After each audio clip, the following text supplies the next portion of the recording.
I was recently in a little bit of a fashion crisis, and I had to talk to an expert to snap me out of it because it kicked off a couple months ago. My friend sent a picture of her outfit to our group chat to ask our opinion. She was like, does it go together? Is it cute? Is this working? And I could not give her a straight answer. I was having this existential crisis. I was like, well, I wouldn't wear it like that, but just because I wouldn't wear it like that doesn't mean you shouldn't. Like, maybe this has a meaning to you that I don't know, or maybe you're going to an event that has a context that I'm not aware of, and maybe you're communicating something that I'm just not picking up on. And my friends were like, what are you talking about? Just tell her if you think she should change her top. And then after we sort of moved through that interaction, she did wind up changing the shirt, and they were like, you should think a little bit about what's brought you to this point of uncertainty. Because ultimately what I was struggling with was the lack of objectivity, right? Because fashion, it's an art, it's an expression. You can't say something is right and something is necessarily wrong because everything is from our own point of view. And I couldn't figure out what was a reasonable opinion to have, what was a valuable opinion to have, how to have critical thoughts that were both well thought out and ultimately constructive and not destructive.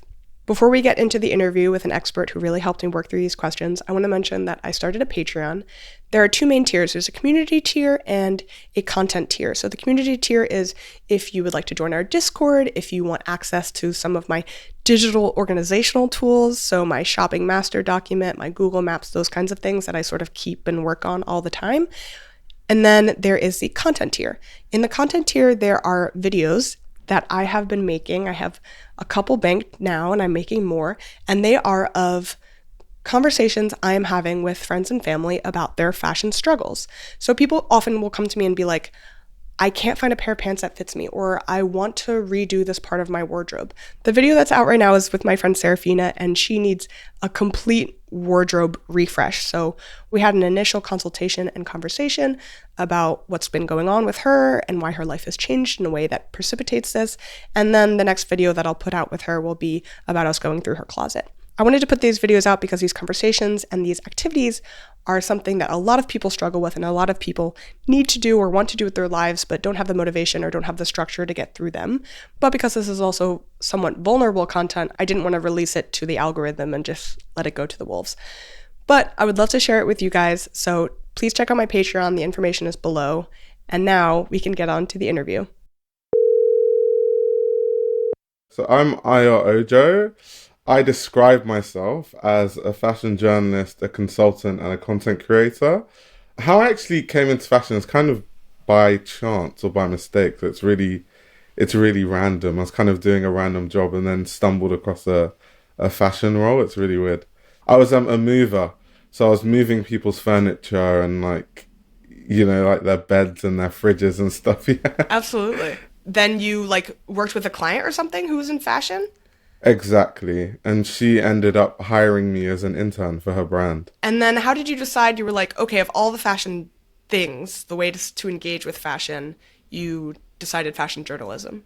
Yeah, so the interesting thing is that when I first got into fashion, I was reading about designers like Yohji Yamamoto. That was the first designer I ever learnt about. And then you kind of learn about every other designer that's associated, like Issey Miyake, Rei Kawakubo. Then you learn about other Japanese eras like Kenzo Takada, Kansai Yamamoto, all that stuff.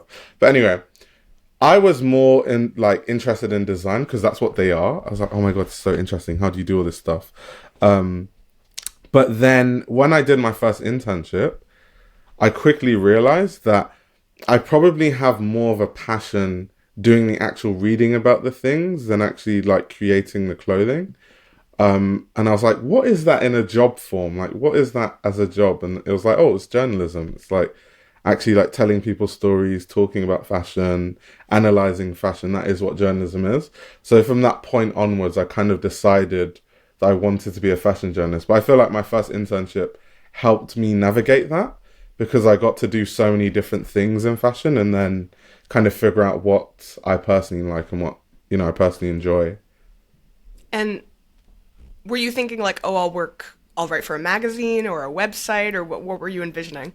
Yeah. So the funny thing is, at first, I thought I'd work for a magazine, but when I looked at the landscape of magazines, I was like, probably not. Because first of all, I was young. Mm-hmm. So most of the magazines were like, we don't even know who you are. You haven't written for anyone, which is true, to be fair, which is fair enough. But then also another one was like British Vogue at the time. Alexandra Shulman was editor-in-chief, and everyone on her team was white. There's actually quite a famous picture actually on her on Google, if you Google it. Like Alexander Shulman, British Vogue editorial team. Like everyone was white, no Asians, no black. So I was like, I'm probably not going to make it. You were picking up the context clues. Yeah. So I was like, it's probably not going to make it the traditional route. So that's when I started, because at the time also, this is when I started my YouTube channel, because at the time I used to watch so many YouTubers in fashion, whether that's Jacob Keller or Sanjeev or Magnus Running or Unknown Vlogs or so many different journalists. Well, not journalists, but content creators. And I realized that no one actually makes content as an individual the way that I talk to my friends, like the way we talk about fashion. And we're like, oh my God, did you see that show? And then we start analyzing it between ourselves. I hadn't seen anyone make videos like that yet at that point on YouTube, because the only people that did something close were Show Studio that existed at the time, which was more like panels. And then there was Haute Le Mode, who was more like analyzing it through a lens of like celebrity culture and like pop culture in general. So that was kind of what gave me the idea to start my YouTube channel at the time. So I was like, this is kind of like an avenue that I can use to get into fashion, because I don't think the traditional route would work. So that was kind of how it started. So tell me what your YouTube content is like at this point in time. So I started doing like fashion history videos. So because once again, at this point, this was earlier in YouTube when a lot of these videos didn't exist.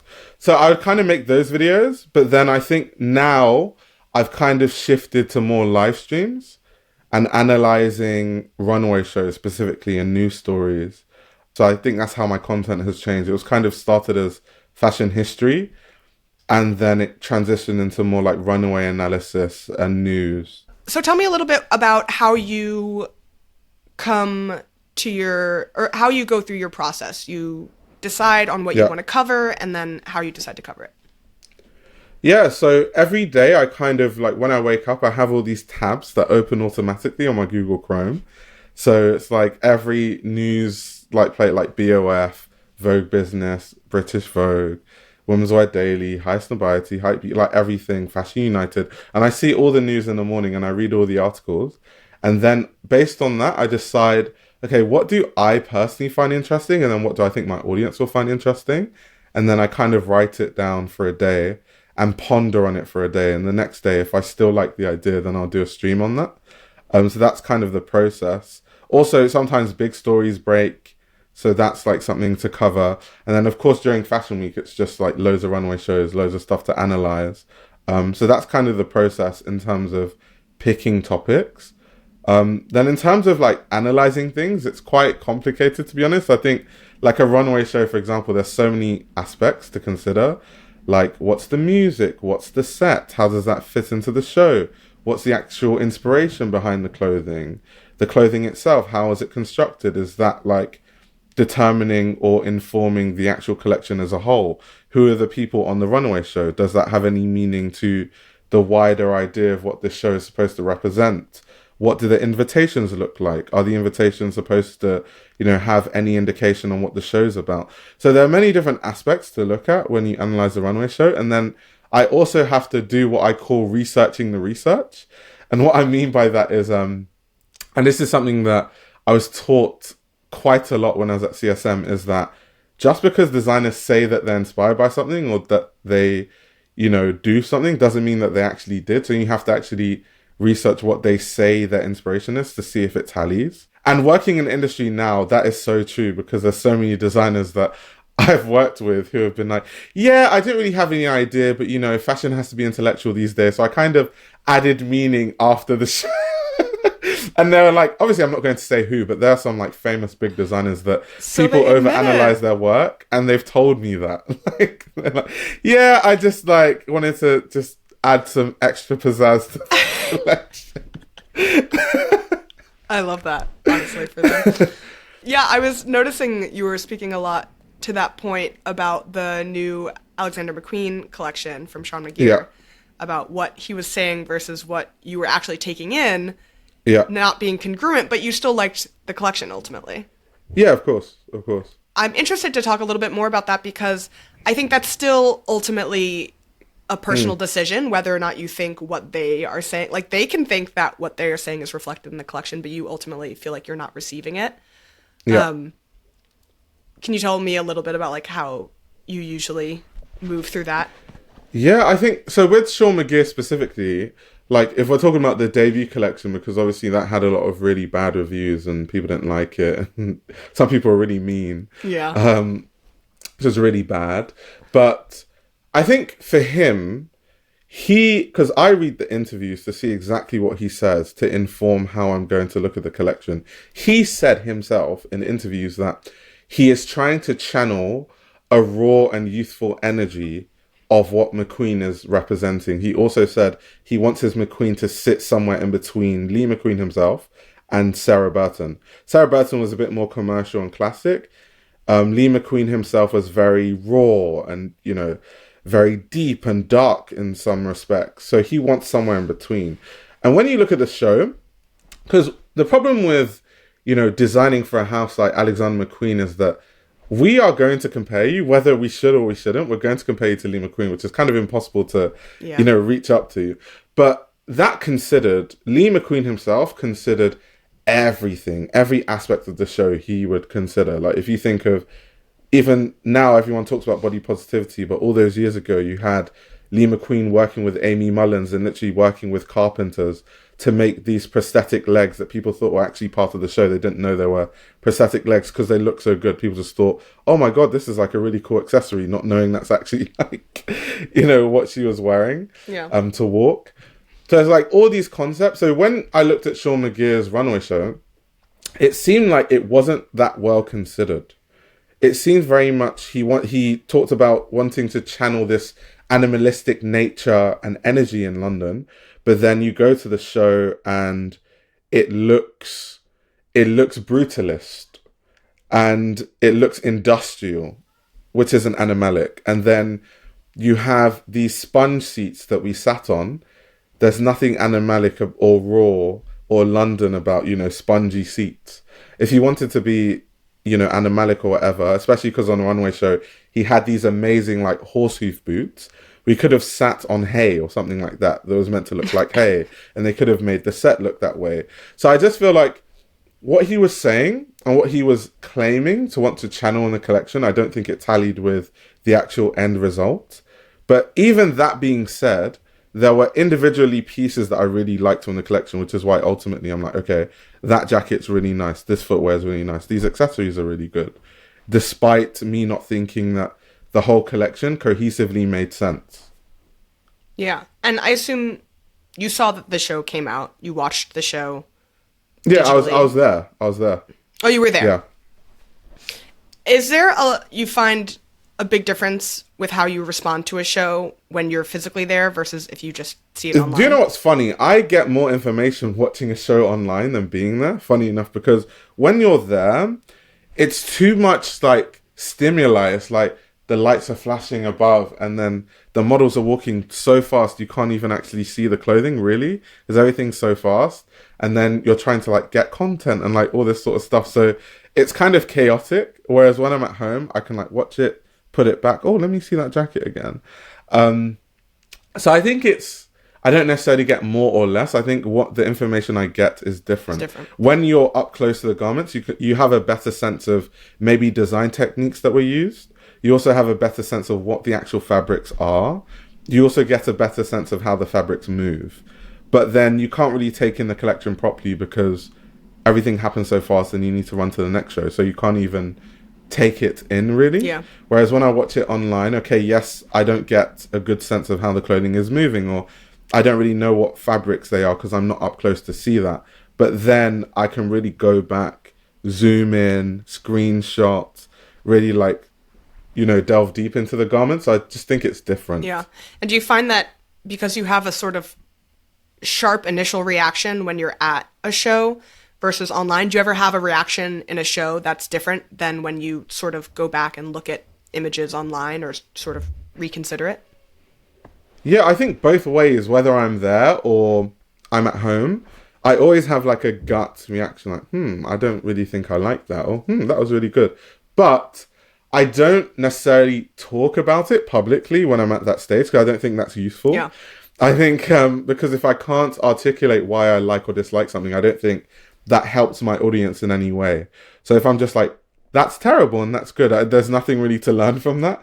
So after I have my gut reaction and gut feeling, then I have to go and actually see, okay, what did the designers say? What are the inspirations? Let me read some of these references. Let me see, what some of this stuff is. Like I remember a designer that I really liked, Thebe Magugu from South Africa.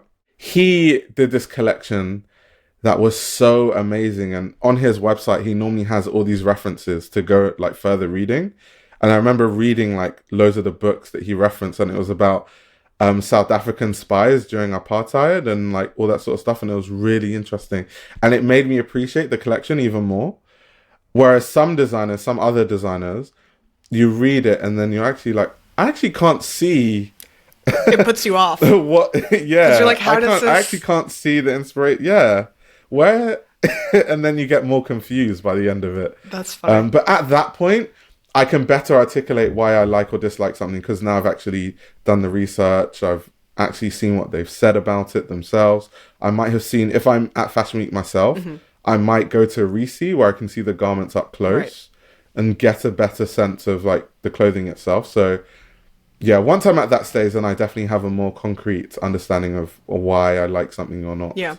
And do you find that often you will go through this process and you'll put together your opinion and your research, and then you'll come out with it, or you'll see other people start to come out with their takes or their writing or their video on the show, and it's like totally different than yours, and that's sort of a shock to you? Or do you find that generally things are aligned? Yeah, I think it's expected that not everyone is going to have the same opinion. Yeah. So I wouldn't say I'm necessarily shocked if I see opinions that are different to mine, but for me, it's not about if the opinion is different, it's more to do with like, why is the opinion different? So if someone has a differing opinion to me, I want to know how they came to that conclusion because I might learn a lot from that. But which is why, for example, Twitter, I don't find a good place or a useful place because that tends to be, that's trash, or like those kind of opinions where even if someone, doesn't agree with me, there's nothing to learn. But I do like certain TikTokers or people on Instagram, or I might read the writing of, certain journalists that I like, whether that's Rachel Tastian Seville or Kathy Horan, Alexander Fury, Eugene Rabkin, Philippe Pourhachemi. Like these are journalists that I really like and value their opinions. And I'll like read their writing to see, okay, what exactly have they said? Why did they like or dislike it? What conclusions are they coming to? Why are they coming to these conclusions? And that won't necessarily like change my mind completely, but it might help in my understanding of informing my own opinion. Yeah. On the collection or the news or whatever it is. Do you ever have a feeling, even if you don't have a specific example, that you got it wrong? Like you put something out and then you read someone else's and you're like, oh, I didn't think about it that way. Or that is just like, oh, I mean, it can't be wrong necessarily because it's an opinion, but maybe your opinion changes. No, definitely. I mean, there have definitely been cases where I've put something out and then I've seen something and been like, maybe I didn't consider that. So I've actually taken down videos because of that reason, where I'm like, that doesn't reflect the opinion that I have about it now. So I'll take the video down because I don't think like that anymore. I don't have that same opinion. So that definitely happens. And when that happens, you just won't see the video anymore. It's gone. You don't revise them. You're like, never mind, we're moving on. I might like revisit it later on, but it doesn't always happen. Yeah. Well, things move so fast and there's so much going on. Yeah. That sometimes you're just like, well, I did as much thinking and talking about this, and either it worked or it didn't. Yeah. Or there's other times when I might double down also, where like a good example of that, which people that know me watching this would be like, yeah, of course, is like with Demna's work. Because I think that, like with Demna, I definitely think that he's one of the most influential designers of like, let's say the past 10 years for sure. And I think a lot of the reason why fashion looks the way it does is a lot can be like attributed to him and his work. However, I think that no work exists in a vacuum. Mm-hmm. And so where I tend to disagree with a lot of people say that, Demna's work is not just like ultra commercial capitalism, which I agree with, because he talks about very interesting themes like war. He talks about the Georgian War through his collections at, Vetements and at Balenciaga. He's talked about the experience of being a refugee at Balenciaga and Vetements. He talks about themes of, not being able to afford things and how that made him feel. That's why at Vetements he would use he had that collab with DHL, because it's kind of like a funny riff on the fact that when he was a student, he couldn't afford to, ship things with DHL. So now how funny would it be to have a DHL t-shirt that's so expensive, people can't afford it? It's kind of like an inside joke. So I think there are many themes and ideas and critiques that he's making of the industry itself. However, he's making those critiques in the vacuum of being part of an industry where, it's under a massive brand that is capitalistic in nature, and he kind of makes money through that. And you can see that he's at odds with himself. He had that really amazing interview with Kathy Horan that's called Rethinking Heritage on YouTube, where Kathy Horan asks him questions like, how do you feel being a designer that critiques these things, but at the same time you work for this brand? And he even said himself, it's something I really have to struggle with. And even my ideas, I can't really always get them out because you have merchandisers and other people. And that's where I think I start to lose people, because people sometimes act like Demna's work exists solely in a vacuum without that extra context. And even Demna understands this, which is why he's at odds with himself.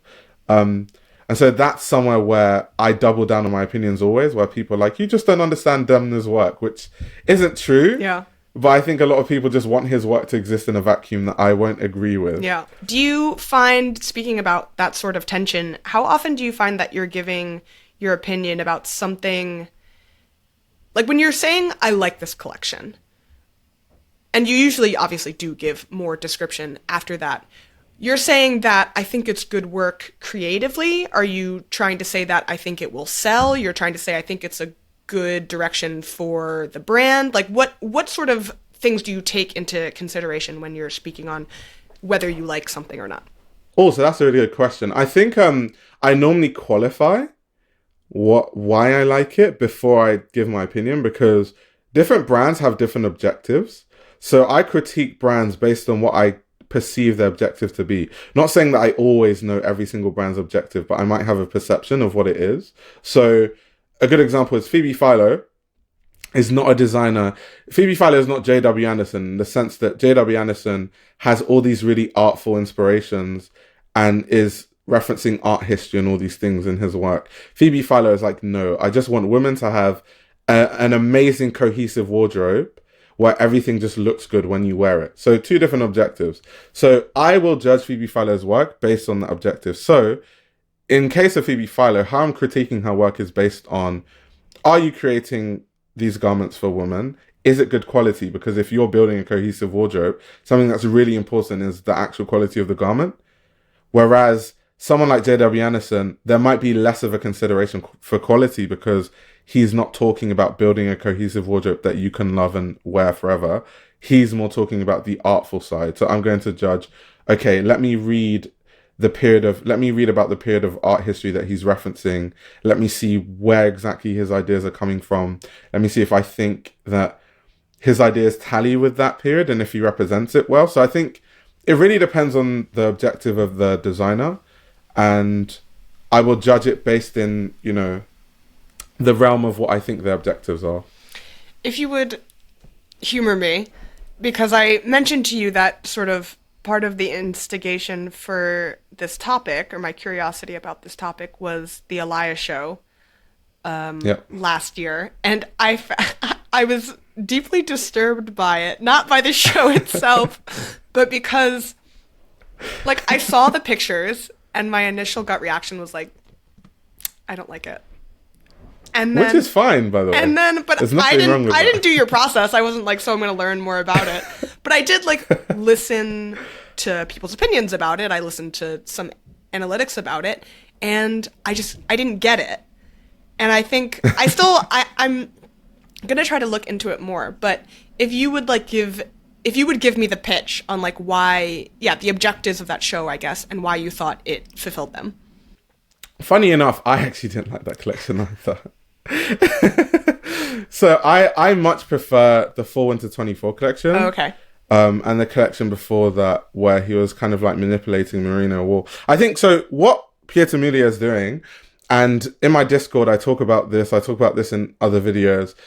There's a really, really good interview with him in Beyond Noise magazine, issue 1, where he talks about all his plans for Alaïa, why he's designing the way he does, what he's referencing, why he doesn't want to, show on schedule all the time because Alaïa didn't, all these kind of things, right? So based off of that interview, I get the sense that he really is trying to modernize what Alaïa did, and that's about it. He's taking what Alaïa did from a design standpoint, from an aesthetic standpoint, and trying to modernize it. And the 2 collections before the Spring-Summer 25 one, I thought he did that very well.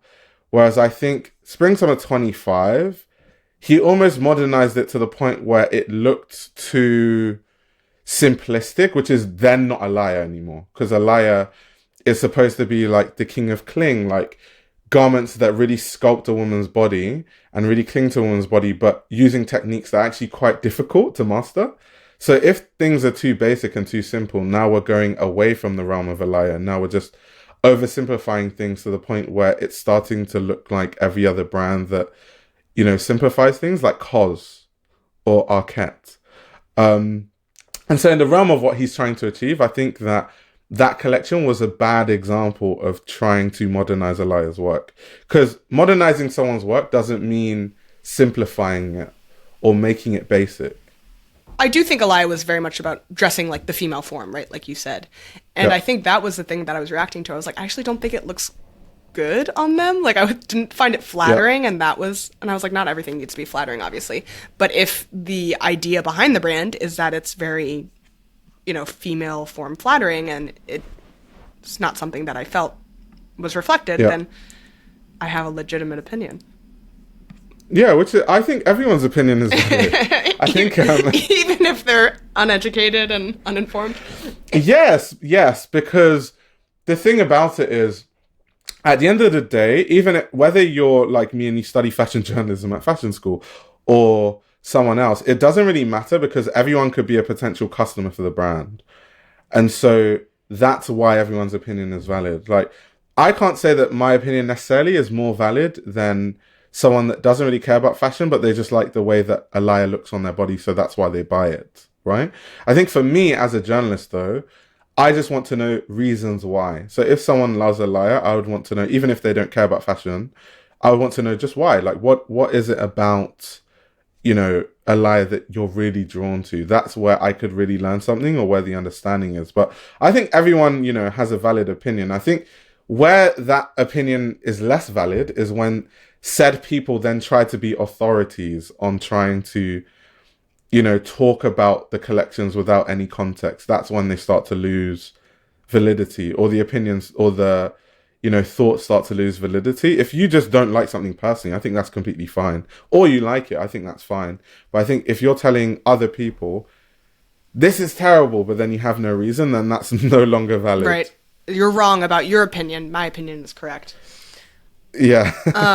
Yeah, I think that was my concern about it originally, because I'm not a very feminine dresser. And so I was like, looking at the grand scheme of things, I was like, oh no, I just don't like Alaïa because I don't like dresses, and I like YSL because I like suits. Like, that can't be it. Yeah. There has to be more. There has to be more than that. But I'm also wondering how you feel in that sense about fashion critique, like as a whole, as a business, as a thing that has purpose and value to the fashion world and the fashion community. Because, there's obviously more ways to even engage in fashion journalism or fashion content, like just straight up giving the news. Just like, here's what's happening, here's what the designer said, here's what the clothes are made out of. There's the information. Yeah.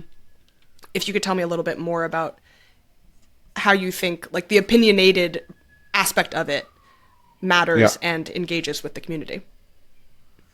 Yeah, I will say that first of all, like critique is because there's so many ways of doing journalism or like talking about or covering fashion, right? So I think everything is valid. Like what Vogue does, it might not be my taste in terms of like, you know, just the best 5 trousers and stuff like that. But then in terms of the interviews, I think Vogue till today does sensational interviews, the journalists there, because they have access to designers that most of us won't. And so if you want information direct from source about what are their plans for the brand or what are their ideas, you can only really get it from somewhere like Vogue. So that's what's valid, even though they're not necessarily critiquing anything, but just them interviewing people and sharing news is very valuable. Then critique is a totally different thing. I think what a fashion critic is you're helping people to like further understand what they're seeing or what they're wearing. You're helping people contextualize what they're wearing.